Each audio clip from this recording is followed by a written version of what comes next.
There are 45 seconds left in the game. With the Blazers trailing by 2 points, everyone knows who's about to receive the ball. And that's when this happened. To Lillard, the work on DiVincenzo, Dante knocked it away! He saves the day there! But it got better, because after stealing the ball from Dame, the Warriors went down the other end. Dante sets a screen to get Poole onto Dame. The Blazers try to trap Poole because, well, he had 41 points, and this leaves Dante wide open for an absolute dagger 3. However, let's just go back for a second. Not only were the Warriors only 2 points ahead when Dante went for the steal, but the Blazers were in the bonus. If Dante's timing was a fraction off, he fouls Dame and sends an automatic free throw shooter to the line to tie the game. But Dante is so smart with his timing on this play. Watch Dame's leg. He waits just until Dame begins to shift his body towards him, and then pokes it away at the only chance he had. As good as this play was, it shouldn't come as a huge surprise, because not only has Dante DiVincenzo been a monster for the Warriors defensively, but Golden State have had the best defensive rating in the league over the last 4 games. And we all know Draymond is largely responsible for that, but he's had some help as well. You've met the Splash Brothers. I don't exactly know what to call these two, but Dante and Jonathan Kuminga continue to prove the Warriors might have enough depth after all, because we're going to have to continue talking about the defensive improvement of Jonathan Kuminga. I want you guys to watch this. Dante and JP are hounding Dame at half court. He breaks out of the trap, which JK nearly forces a steal out of. Hart kicks it to Simons, and let me pause it here. As you can see, Simons is about to pass it to a wide open Jeremy Grant. Well, not exactly. Look at how much ground Jonathan Kuminga covers to contest the Grant 3. But in addition to this, his isolation defense has also been elite. Watch how well Kuminga contests this step back 3, very, very close to blocking the shot before then smartly sprinting the floor and putting the Dubs in the lead. This was one of 4 3-point contests Kuminga had in the last 2 minutes of the game, in which Damon Simons missed all 4 shots, with his combination of length and quickness proving to be a major issue. However, before we talk more about the defense, because there is more to unpack, defense is cool, but you know what's even better?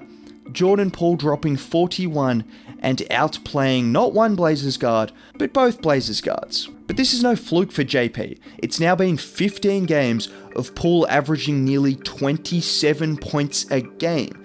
And if you guys want to hear something interesting, out of every player averaging at least 26 points per game in that same time, every single one has been an all-star. Just saying. But let's talk about what he did to the Blazers. Because, I mean, what is this? Down 8, every possession super valuable.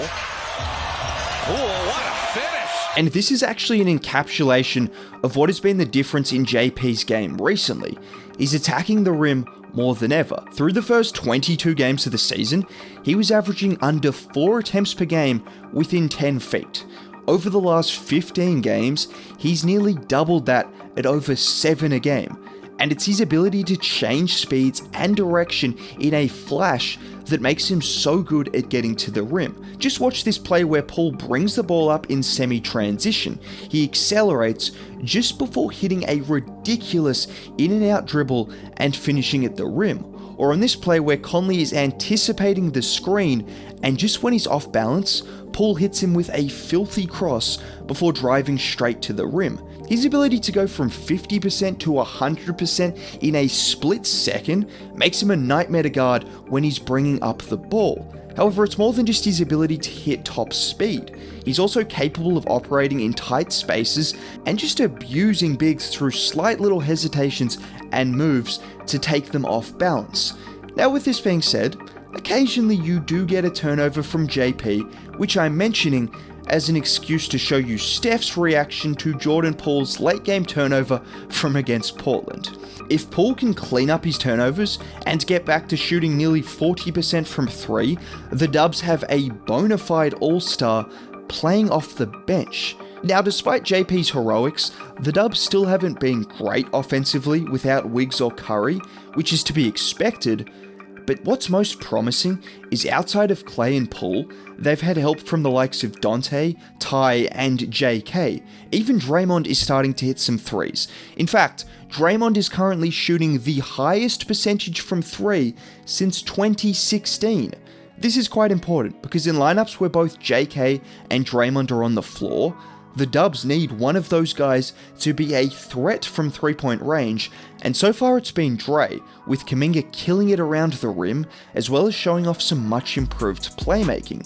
Like on this play where Kuminga backs down the smaller Dame, he sees the help shifting over, so he kicks it to Ty Jerome, who then has a step on his defender and gets to his floater spot. There was also this play against Brooklyn where Kuminga is once again backing down a defender and finds a cutting Draymond. Despite his points going down, JK's assist numbers have doubled, and I think if you ask Steve Kerr, he would be very happy with that. Now, there is a reason I keep mentioning the importance of the bench guys playing well offensively, because I don't need to remind you guys how bad the bench was to start the season. Prior to Steph getting injured, the Warriors had by far the best starting lineup in the league. They were blowing teams out with their starting group, yet as a team, they were below 500. If the bench is just okay, not even good, the Dubs are a 50+ win team. But what's even more promising is the Warriors weren't playing at this level defensively to start the season, even with the starting group. Despite Draymond having a sore back, he's still the best defender in the league, and I don't think it's particularly close. Both Ty Jerome and Dante DiVincenzo have mentioned that they feel so comfortable being aggressive defensively just because Draymond is back there to fix any mistakes.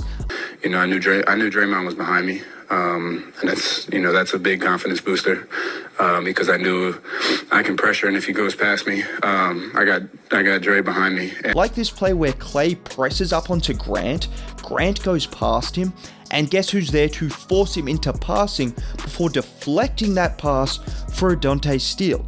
Or just a minute later, Dante is pressing Dame again. He goes for the steal, and Dame gets past him, and just watch Draymond. Look at the IQ. Not only does he leave Eubanks, but he points to Klay to rotate over instinctually. Klay can't get there in time, but it doesn't matter because Dre swats the Dame pass before Kuminga does a great job at contesting the Simons 3, and then Dre boxes out a 7-footer for a crucial rebounder. This is 2 games in a row. Draymond Green has been the most clutch player on the floor, and a lot of people aren't going to mention his clutchness because he's not hitting 12 shots a night.